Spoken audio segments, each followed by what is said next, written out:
Prospect Central for the Blue Jackets at the minute. They've got free agents from college. They've got entry-level contracts being signed, and reinforcements are coming for the Cleveland Monsters. Let's talk about all of that on today's Locked On Blue Jackets.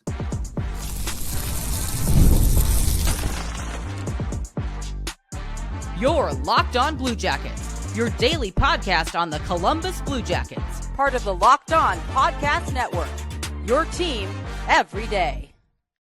Hello and welcome to Locked On Blue Jackets, part of the Locked On Podcast Network, your team every day. I am, as always, your host, Jay Foster, here to give you the good, the bad, and the ugly about your favorite team and mine, the Columbus Blue Jackets. Before we get things started, I want to thank everyone for making this your first listen of the day every single day. Locked On Blue Jackets is free and available on all podcast platforms and over on YouTube. Now, lots to talk about today, but lots of, little news items, So, Luca Pinelli, for example, we'll talk about him first. There's entry-level contracts being signed. There's NCAA free agents coming to the Blue Jackets. Lots of fun and exciting things for prospects. But I figured we would start talking about Luca Pinelli, and then I want to talk about the two NCAA free agents that just signed, one of whom is going to be with the Blue Jackets, one of whom the entry-level contract starts next season. He's injured right now, I believe, so we won't see him until training camp, prospect camp, etc. And then Charlie Elick, defenseman, second-round pick of the most recent draft, signed his entry-level contract very recently as well. And when I say recently, I mean, I think literally yesterday while I was in bed with a migraine, because this team only breaks news when I am not there to see it. So let's start with Luca Pinelli. And you guys know how big a fan I am of Luca Pinelli.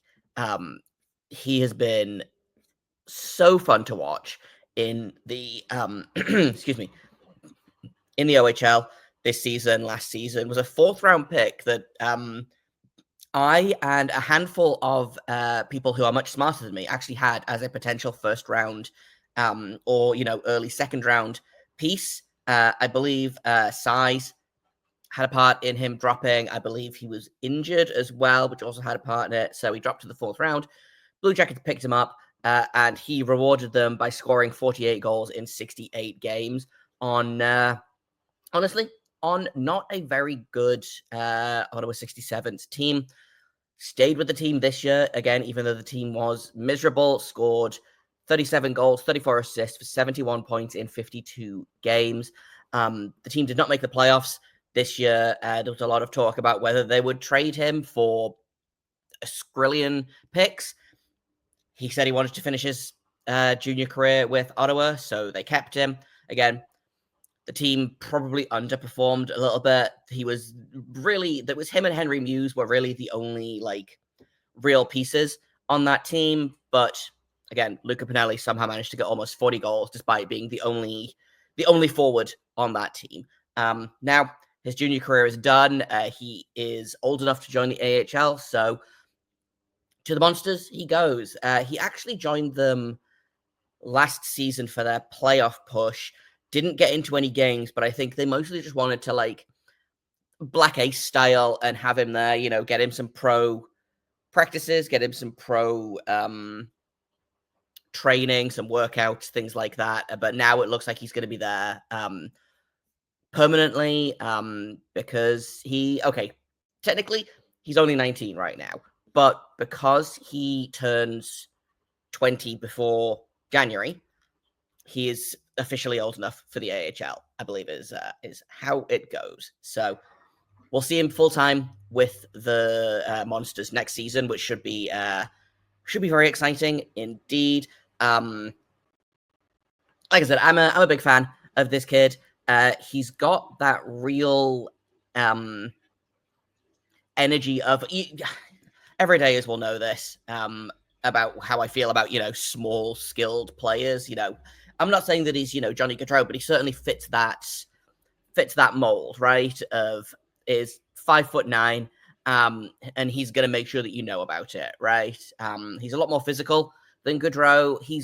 I would say he's really more of he's a more skilled Trey Fix-Wolansky, I would say.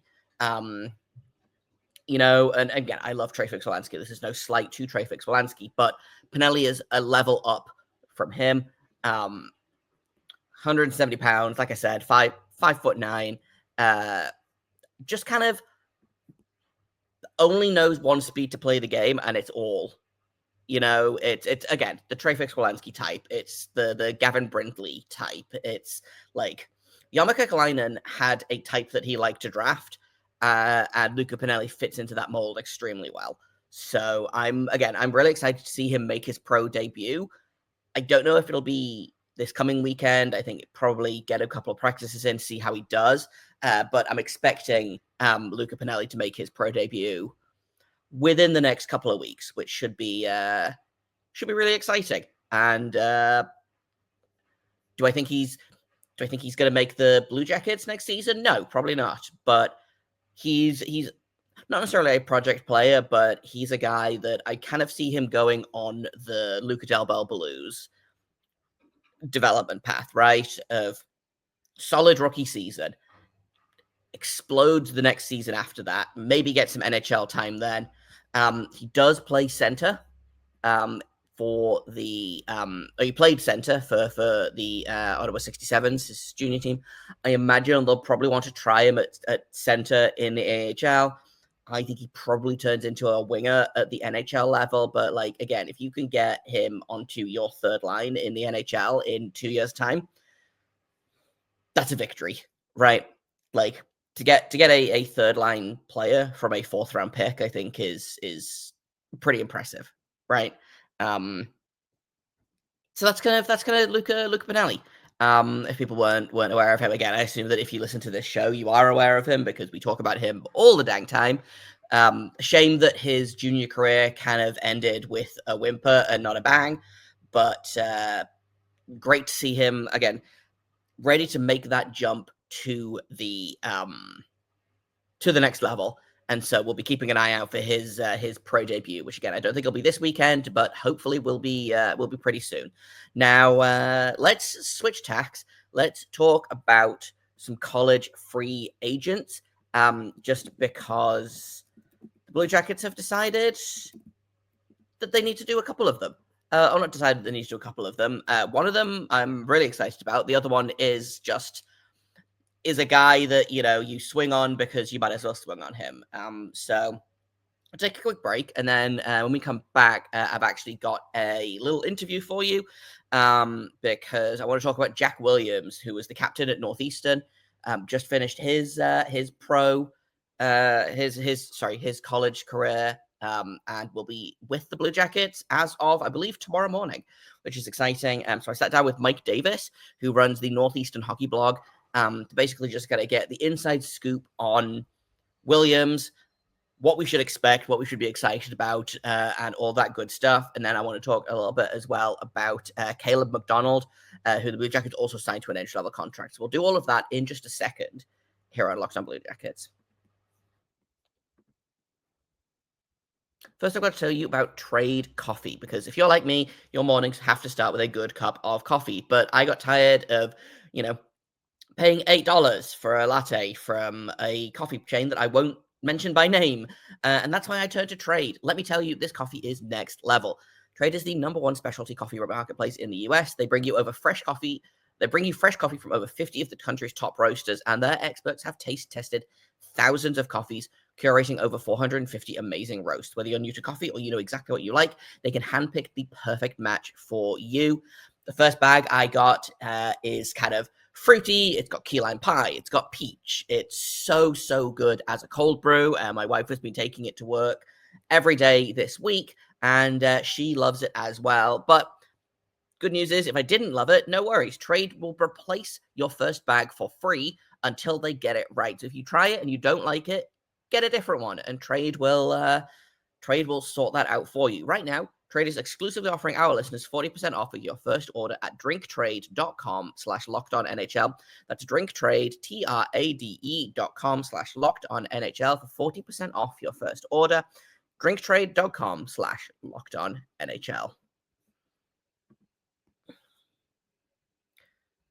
Welcome back to Locked On Blue Jackets. Like I said before the break, I'm going to play a quick interview for you now, just talking a little bit about Jack Williams, what we can expect from him, with Mike Davis, one half of the Northeastern Hockey blog. So I'll just get right into my conversation with Mike. Blue Jackets have a brand new college free agent, a shiny new toy for Dean Everson to throw into the bottom six. And I figured let's go right to the source and find out what we can find out about Jack Williams, who is the former captain of Northeastern Hockey. And I've got Mike Davis, one half of Northeastern Hockey blog at NU Hockey Blog on Twitter. And Mike, thanks for coming to chat about Jack. I guess let's start off with what kind of player is Columbus getting now that they've signed Jack Williams?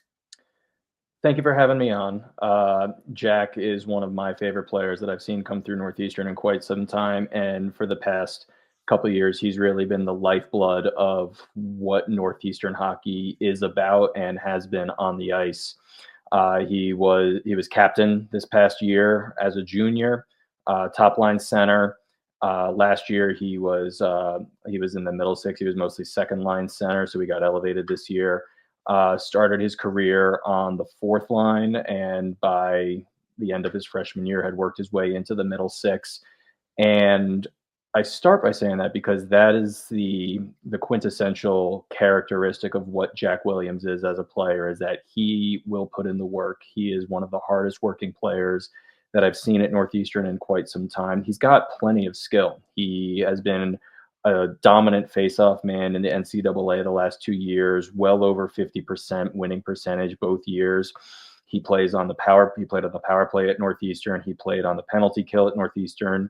Like I said, top line center. But he's someone who, whatever role is asked of him by his coaching staff, he's willing to play it, whether he's defending a lead, whether it's, okay, we got to go get a goal, go out and score it. He can perform, and he can make that happen. He's someone who has improved his point total every year at Northeastern. You know, he started with 17 points as a freshman, more than doubled it to 36 as a sophomore, and that's when the NHL really started to take interest in him. And he had NHL interest after his sophomore year, and he chose to come back to Northeastern, continuing to work on his game, be a captain. And then he had 41 points this year at Northeastern. And Northeastern has had a history, particularly in the last 10 years or so, of having some very, very good scorers, one of them being Zach Aston-Reese, currently on Columbus. But Northeastern hadn't had a 40-point scorer in about 6-7 seasons. They've only had 4 in that time now, 2 of them from this year, 2 of them from last year, and Jack was one of them. So he has shown the ability to play at a high level, to perform when the lights are on brightest. I think back to last year in the Beanpot Championship, which for Columbus fans who maybe don't know, that's the annual college hockey tournament every year between Northeastern, Boston College, Boston University, and Harvard. And last year, Northeastern won it against Boston University in overtime. And Jack had a massive goal against BU, just a ripper of a one-timer between the face-off dot and the goal line. It's a tough angle shot, but he ripped it past the goalie. And it's one of those things that's the kind of shot that it goes in not by luck, it goes in because you practice it. And Williams has always been that kind of player who puts in the extra work, he pays attention to the details in his game, and he becomes a better player as a result of it. Northeastern hockey is lucky to have had a player like Jack Williams. He committed when he was 15. He enrolled when he was 20. He stayed committed for 5 years. And he became a better player because of Northeastern hockey. And Columbus is getting a quality player, but more importantly, they're getting a quality person in the organization. I feel like but we always have to temper our expectations with college free agents, because it happens every year as they get signed and everyone's like, this is going to be the final piece. This is going to be the guy that, against all odds becomes, the hidden gem that somehow slipped through the draft. But what do you see Jack Williams where do you see him in terms of he's going to get NHL games this year? I assume he's probably going to fit into the bottom six. It feels like he plays a style that fits in well with what the Blue Jackets have kind of been trying to build this year. Is he a guy that you could see kind of Is he a middle six guy? Is he a bottom six guy? Is he a guy that is, gonna maybe play in the AHL, but is capable of stepping up if he needs to? Like, where do you see Williams ending up in the NHL? I agree with what you said. I think the expectation, he's joining the team. He'll make his NHL debut this year. Hopefully he gets more than a couple games to show that he can stick at this level. Obviously, Columbus is in the thick of a playoff push, so it's going to be high intensity games right from the get go. They don't have many games to just give away. So, but I do expect Jack to probably start in the AHL. He's kind of following in the same path that our captain last year, Justin Ritzkovian, did, who was a junior year captain, who was a 200-foot player like Williams, and he signed with the Dallas Stars and actually went straight to the AHL, and he made his NHL debut earlier this season, and he is in contention to be AHL Rookie of the Year, and he's doing very well at that level. And I could see Williams going on a similar path. He's a little bit older. He's 23 years old. But I could see him showing that he can hang in the NHL this year, and then starting in the AHL next year, and then working his way up. I think his ceiling is probably at the third line. I wouldn't be surprised if he carves out a role as a bottom six center. I really liken his game to what Noel Acciari has brought to the Penguins and other organizations over his career. Acciari, another hockey player, played at Providence College. Similar builds, right-handed shot, center, great in the faceoff dot, really responsible defensively, can chip in a goal or an assist streak here or there. I think Williams profiles as a player very similar to Acciari at the professional level, someone who, if you need him to move over to wing for a little bit and play that way, he can do that both offensively and defensively. If you stick him down, if you keep him down the middle, you stick him down the middle. I think he can do that extremely effectively. I would expect his face-off skills to translate. And the other thing is he's got a phenomenal hockey IQ. His instincts, his brain, the way he thinks about the game is off the charts. That's something that will translate to the professional level, whether it's at the AHL level, whether it's at the NHL level. The brain translates, and I think Jack's got enough skill to show that he deserves to be in that bottom six, but when the time comes. Yeah, for sure. Let's finish off. I want to ask one last question. We've talked a lot about kind of his different, like, he's good at this, he's good at this, he's good at this. What do you think is kind of the one thing, and maybe it's the hockey IQ that we've just talked about, like, what's the one thing that you think is going to set him up for his pro career? Like, what is the one thing that you think, okay, I've seen him do this at Northeastern for 3 years, he's going to keep doing this in the NHL or the AHL, and that's going to be, like, the thing that gets him further up the lineup, getting the call-ups, etc.? He cares so much about hockey, about his team, and about what his roles and assignments are. He was a 40-point scorer this year, but the shift that made the most impact on me as a fan, I've seen him score plenty of goals at Northeastern and dish out plenty of assists. But the shift I think that made the most impact for me, full stop, this was not the season that Northeastern expected to have. They made some noise in the playoffs, making it to the Hockey East semifinals for the first time since 2022. But they did not perform to the standard that the program has set, and did not play to expectations for a large part of the year.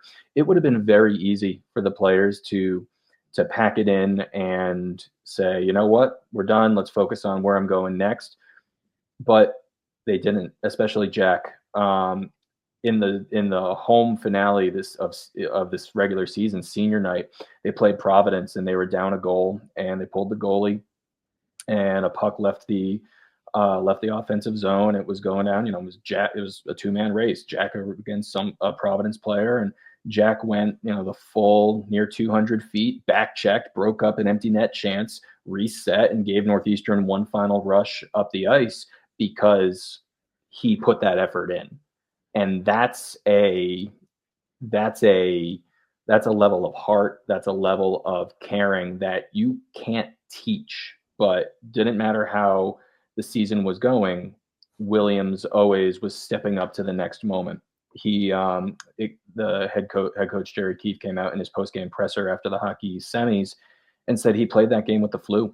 Like, it's a Michael Jordan flu game, but he played a ton of minutes in that game, sick as a dog. And we noticed, he wasn't out there for parts of overtime with his line mates when he usually would be. He played almost 30 minutes of a double overtime game battling the flu. And there's not many other ways I can laud the amount that he cares about his team and the role that he is given. He's someone that will play 200 feet. He's someone who will run through walls if the coach asks him to, because that's the kind of hockey player he is. And I think that is going to gel really well with the identity of Columbus and kind of the blue collar lunch pail, like let's go put the work in type of mentality that Columbus historically has always had. And I think Williams is a perfect fit for Columbus and their organization mentality. Yeah, it sounds like he's gonna fit in real well. The Blue Jackets don't play until I think Friday now, so he's got some time to get a couple of practices in. I wouldn't be surprised to see him make his NHL debut this weekend, which will be exciting. For people that want to maybe learn a little bit more about Williams, they want to check out your work at NU Hockey Blog. Where can people find that online? Yeah, thank you. So we're on Twitter, X as Northeastern Hockey Blog, at NU Hockey Blog. We're also on Blue Sky for folks who are using that platform. We also have a website where soon we'll be publishing a feature for Jack. All players who sign an NHL deal, we type a feature article on them, recounting their careers at Northeastern, going over their highlights, kind of giving a scouting report for folks who are interested at the next level. You can find that at northeasternhockeyblog.com. We currently have one up right now for Williams' classmate, Cam Lund, who signed with the San Jose Sharks and is expected to make his NHL debut. We have one coming out very soon for another classmate, Jackson Dorrington, who signed with the Rangers and is going to Hartford in the AHL. So you can expect I'm hoping to get it out by this weekend for Jack, hopefully in time for his eventual NHL debut. But at NU Hockey Blog on social media sites, northeasternhockeyblog.com, you can find all of our content there. Awesome. Well, thanks for coming to chat about Jack Williams. I'm real excited to see what he brings in his debut when we see it. Thank you for having me, Jay. Really excited to watch him play some professional hockey. And welcome back to just me here at Locked On Blue Jackets. Unfortunately, I don't have an expert to come and talk to me about this next player, but I am still I'm still going to talk about him anyway, because he's here and he's not as exciting as Jack Williams. He is a defensive defenseman, right? He is, so the Blue Jackets signed Caleb McDonald to an entry-level contract, had 3 goals and 7 assists in 35 games this season as a sophomore at the University of North Dakota. He is big. He blocks shots. He's, as far as I can tell, the next Andrew Peeke, which is fine. Every team needs an Andrew Peeke, right? But I don't think he's going to move the needle as much as, let's say, Jack Williams is, right? And he's injured right now. They're expecting him to join the team for training camp, I believe. Not eligible for the NHL this year, in the same way that actually I don't think it was mentioned in the little interview. Jack Williams will not be going down to the Monsters. He is not eligible for the AHL because he was assigned to the Blue Jackets and he was not on the AHL roster on the trade deadline day. So anyone that is signed after that deadline, they either have to go straight to the AHL, like Luca Pinelli, who was assigned straight there, or they have to go to the NHL and they will stay in the NHL. Again, it's a similar situation to last season, Gavin Brindley. Season before that, Kent Johnson, Nick Blankenberg, the season before that as well. All these guys, they will come in, they will go to the NHL, and they will not be eligible for the AHL playoffs. So they've clearly decided that Williams is going to play in the NHL at some point this season. McDonald, I think, because he's a defenseman take longer. Because he's injured at the minute, I think he's out for the next 4 weeks. So they would have to bring him in a playoff game, which doesn't seem like the ideal way to make your NHL debut, right? They've decided, okay, well, we'll sign him and then next season he'll probably be in the AHL. Because again, defensemen take longer, and I don't think he's what this defense core needs right now. Kind of a surprising signing, honestly. He's not a great skater. Like, he's fine. He's not the level of skater that I've kind of come to expect from, like, Don Waddell's drafting, for example, or his prospect choice.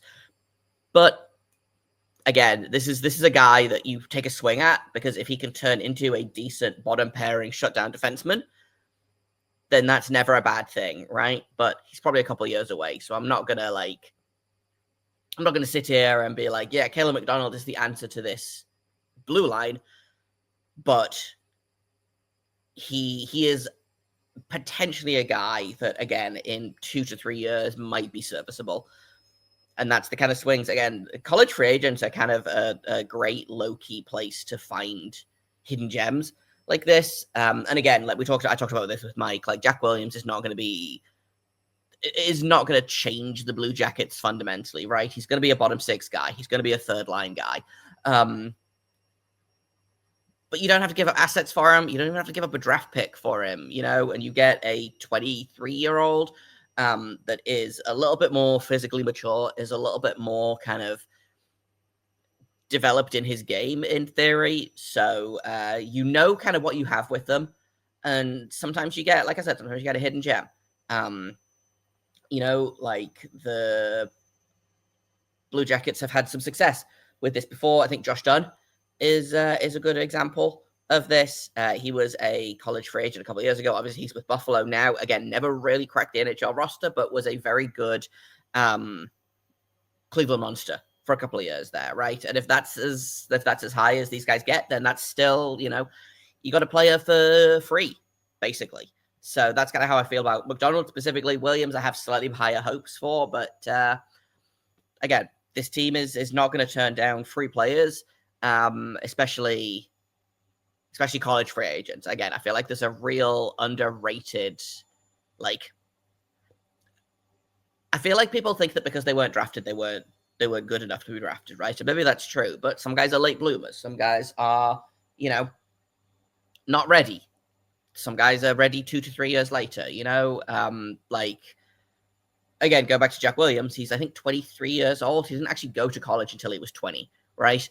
He spent 2 years playing in the USHL for Muskegon and then went to college. So he's had a lot more time to refine his game, to mature, things like that. So that's kind of how I feel about, again, Williams and McDonald. I will not see McDonald now until prospect camp, rookie camp. But again, always good to have an extra body, right? Especially on defense. You can never have too many defensive prospects. Do I think he'll amount to the kind of defensive prospect that we need? Probably not. But hey, I've been wrong. Like I say all the time, I've been wrong before, and I will be wrong again, right? We're going to take another quick break, and then when we get back, I want to talk about one final prospect, which is Charlie Elick, who signed his entry-level contract yesterday. So I'm going to talk about why we should be excited about that in just a second here on Locked On Blue Jackets. First, I'm going to tell you about Indeed, because you just realized that your business needed to hire someone yesterday. How can you find amazing candidates fast? Easy. Just use Indeed. When it comes to hiring, Indeed is all you need. Stop struggling to get your job post seen on other sites. Indeed sponsored jobs put your post at the top of the page and helps you reach the right candidates faster. I have been unlucky enough to have to job hunt a couple of times, not recently, but whenever I job hunt, I use Indeed. I think it's the best one. I think it's the easiest to use. I think I find the best results there, so I can only assume it is just as good when you are the one hiring. So now you can speed up your hiring process with a $75 sponsored job credit. Just go to Indeed.com/lockedon right now. Support our show by saying you heard about Indeed on this podcast. Terms and conditions apply. Hiring, Indeed is all you need. All right, let's welcome back to Locked On Blue Jackets. Thank you for making us your first listen of the day every single day. Let's talk about Charlie Elick, who just signed his entry-level contract. Charlie Elick is a former second-round pick. He was drafted 36th overall by the Blue Jackets in 2024. They are extremely, extremely high on Charlie Elick. He's 6'4", 203 pounds, which feels insane as a 19-year-old. And he only just turned 19 in January as well. So he's a very young 19. So won't be eligible for the AHL this coming season. Will be going back to juniors for another year. Was traded to the Tri-City Americans halfway through the season after going from the Brandon Wheat Kings. Will be in the playoffs with Tri-City. They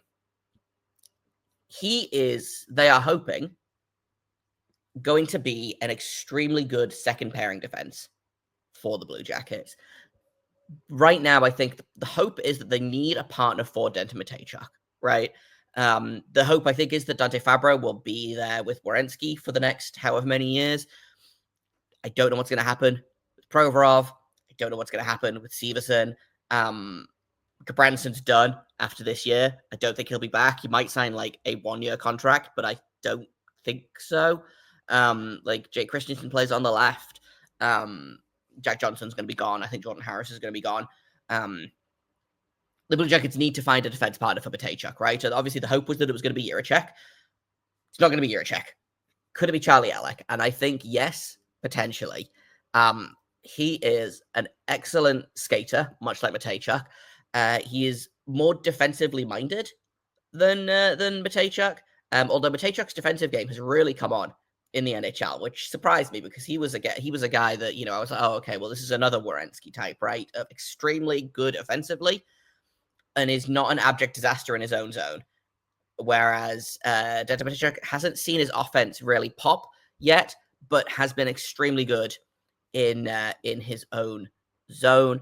Elick, I could see a similar thing happening, but he had 8 points in 33 games with Tri-City and then 7 points in 33 games with the Brandon Wheat Kings. So 15 points over 66 games, which was down from last season. Last season, he had a really good year, 27 points in 65 games as a defenseman. But I'm not looking for Elick to put points up, right? I'm looking at him to be a solid, mobile defenseman. He will throw the body around. I think he needs to lean back on that a little bit, or not lean back on it, but like dial it back a little bit. Right now, he is a little trigger happy, but he's a great young defenseman. He's mobile. He has a great stick. Again, I go back to the skating a lot. He is one of the better skaters in the Blue Jackets prospect pool, I feel like, which is, if you're a defenseman, you have to be able to skate. We've outgrown these stay-at-home defensemen that can't skate but are big and strong and block shots. Elick is a phenomenal skater, and I think pairing him with Matejchuk is going to be a lot of fun.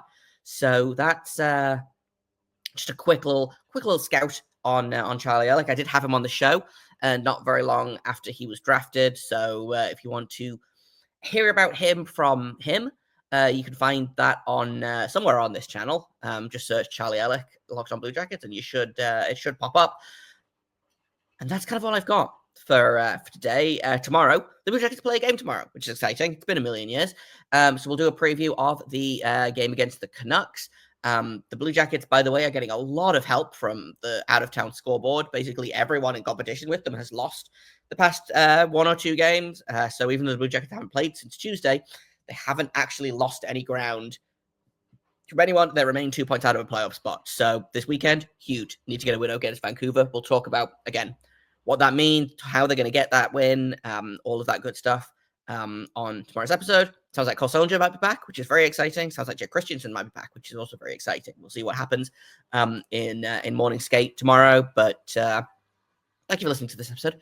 For making it your first listen of the day every single day. Locked on Blue Jackets continues to be free and available on all podcast platforms and over on YouTube.